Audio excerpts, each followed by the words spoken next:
Hi friends, బాగున్నారా? మీరంతా బాగుండాలని కోరుకుంటాను. ఈ రోజు మన వీడియోలో పిల్లలకి ఎంతో ఇష్టమైంది క్యారెట్ అన్నం చేసుకుంటాను. ముందుగా 3 క్యారెట్లు తీసుకున్నాం. ఈ పైన ఉన్న తొక్కంతా తీసేసుకోవాలి. ఈ విధంగా తీసేసుకోవాలి.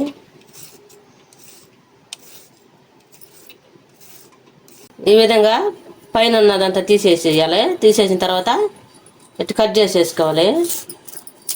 ఈ నలుపు ఉంది కదా, తీసేసుకోవాలి. ఇవన్నీ ఈ విధంగా తీసేసుకోవాలి. మొత్తం ఈ విధంగా కట్ చేసిన తర్వాత మొత్తం తురుముకోవాలి. ఈ విధంగా తురుముకోవాలి.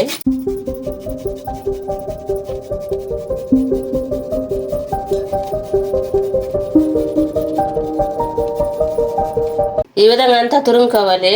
ఈ విధంగా అంతా తురిమి పక్కన పెట్టేసుకోవాలి. దీనికోసం ఏచిన పప్పు వేపుకోవాలి. ముందుగా స్టవ్ వెలిగించుకోవాలి. బాణలు పెట్టుకొని బాగా ఏడైన తర్వాత ఎర్జెంట్ పప్పు వేసుకోవాలి. 1 కప్పు. ఈ కప్పు నిండా వేసుకున్నాము. ఇవి బాగా దోరగా వేపుకోవాలి.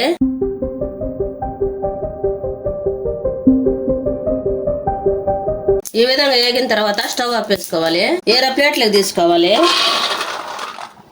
ఎర్జెంట్ పప్పు తీసుకున్నాం కదా, అవి పక్కన పెట్టేసుకున్నాం. చల్లారి పెట్టుకోవాలి. ఇప్పుడు మనం ఒక ఉల్లిపాయ తీసుకొని అది కట్ చేసుకున్నాం. ఈ విధంగా కట్ చేసుకోవాలి. మొత్తం తొక్కంతా తీసేసుకోవాలి. ఇప్పుడు మనం ఉల్లిపాయని సన్నంగా కట్ చేసుకోవాలి.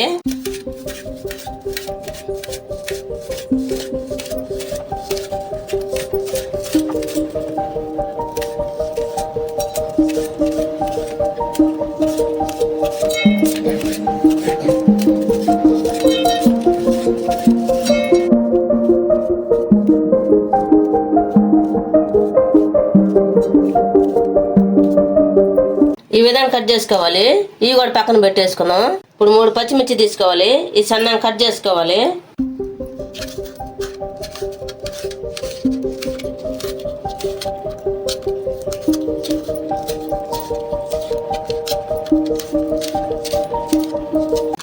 ఈ విధంగా కట్ చేసుకోవాలి. ఇప్పుడు ముందుగా స్టవ్ వెలిగించుకోవాలి. స్టవ్ వెలిగించుకున్నాక బాండ్లు పెట్టుకోవాలి. బాండ్లు వేడైన తర్వాత ఆయిల్ వేసుకోవాలి. 2 స్పూన్లు ఆయిల్ వేసుకోవాలి. 1 స్పూన్ తాలింపు గింజలు వేసుకోవాలి.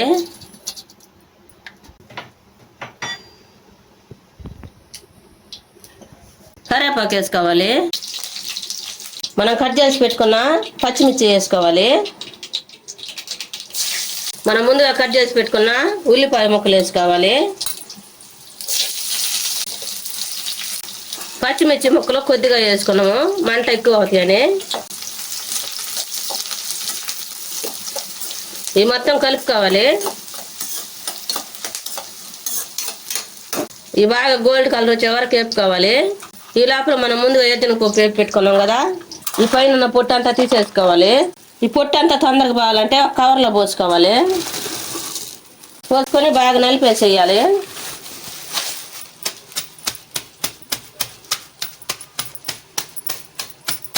ఈ బాగా ఏడిగా ఉన్నా కానీ ఒకళ్ళు చేయగలకుండా ఉంటుంది. ఈ విధంగా చేసుకుంటే మన పొట్టు ఏడంటే ఆడబడకుండా ఉంటుంది శుభ్రంగా. ఈ ప్లేట్లోకి తీసుకోవాలి. ఇప్పుడు ఇవన్నీ చెరుక్కోవాలి. ఈ పొట్టు అంతా పోయేటట్టుగా ఈ విధంగా పొట్టు అంతా పోయేటట్టుగా చేసుకోవాలి. ఇప్పుడు మనము తాలింపు పెట్టుకుంటున్నాం కదా, తాలింపులో వేసుకోవాలి. కొద్దిగా వేసుకున్నాము, మరి ఎక్కువ ఇక వేసుకోవట్లేదు. ఇవి బాగా దోరగా వేగేటట్టు వేపుకోవాలి ఆయిల్లో.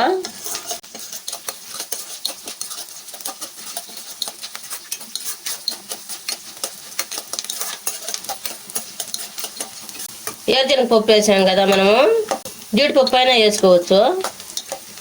మనం బాగా తురిమి పెట్టుకున్నాం కదా క్యారెట్, అదంతా ఆయిల్లో వేసి వేపుకోవాలి. ఇది మొత్తం కలుపుకోవాలి. మంట చిమ్ములో పెట్టుకొని కలుపుకోండి, మాడిపోద్ది.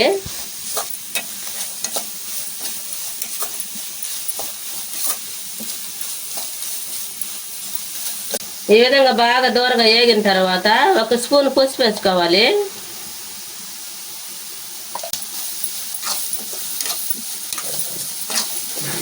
ఇది కూడా అంతా కలిసేటట్టు కలుపుకోవాలి. 1 స్పూన్ కారం వేసుకోవాలి.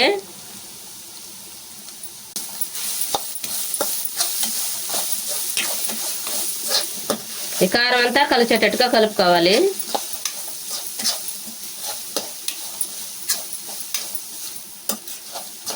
ముందుగా మనం అన్నం వండి పెట్టుకున్నాము. ఇప్పుడు వేడిగా ఉన్నప్పుడు కొంచెం చల్లంగా పెట్టుకొని ఈ విధంగా పొగలు వస్తున్నాయి కదా, కొంచెం చల్లారి పెట్టుకోవాలి. చల్లారి పెట్టుకున్న తర్వాత మనం తాలింపు పెట్టుకున్నాం కదా, తాలింపులో వేసుకోవాలి. మనకి ఎంతవరకు అయితే సరిపోద్దో అంతవరకు వేసుకోవాలి.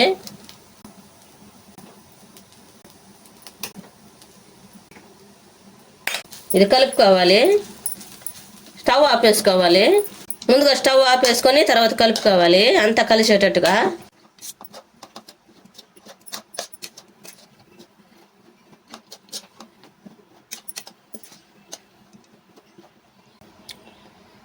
ఈ విధంగా కలుపుకునేటప్పుడే మన టేస్ట్కి తగ్గట్టుగా ఉప్పు, సాల్ట్ కూడా వేసుకోవాలి. కల్లుప్పు వేయకూడదు, సాల్టే వేసుకోవాలి. ఇప్పుడు మొత్తం కలుపుకోవాలి.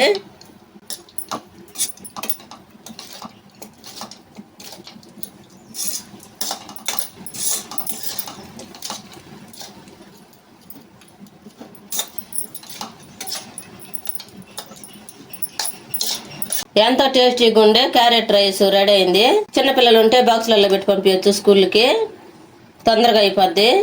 ఈ వీడియో మీకు నచ్చినట్లయితే లైక్ చేయండి, షేర్ చేయండి, సబ్స్క్రైబ్ చేసుకోండి, పక్కన ఉన్న బెల్ నొక్కండి. Thank for watching.